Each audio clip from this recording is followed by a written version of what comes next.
મારી મમ્મી જ્યારે અડદિયા બનાવે ને ત્યારે 10 ઘર સુધી સુગંધ આવે ને આજુબાજુમાં પાડોશીને ખબર પડે કે અમારા ઘરે અડદિયા બને છે તો એ જ સુગંધીદાર અડદિયાની રેસીપી હું તમારી સાથે શેર કરીશ. તો પરફેક્ટ માપ સાથે અડદિયા બનાવવા માટે એક વાસણની અંદર અડદનો કરકરો 500 ગ્રામ જેટલો લોટ લઈશું, 3 મોટી ચમચી ઘીને ગરમ કરીશું અને અડધો કપ ઠંડુ દૂધ લઈશું. બંનેને થોડું થોડું એડ કરતા જઈને આ રીતે મિક્સ કરી લઈશું.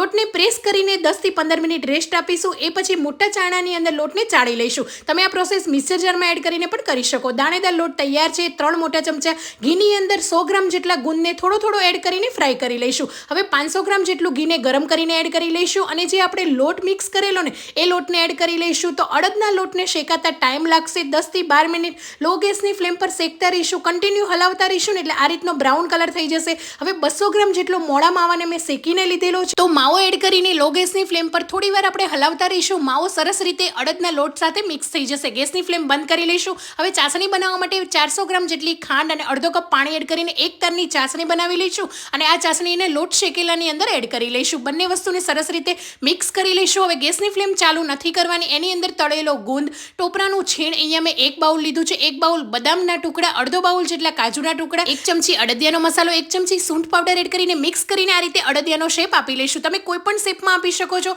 કે પ્લેટમાં પાથરીને સુખડીની જેમ પણ તમે બનાવી શકો છો. તો શિયાળાની ઠંડીમાં જરૂરથી આ રીતે અડદિયા તમે પણ ટ્રાય કરજો. Thank you for watching.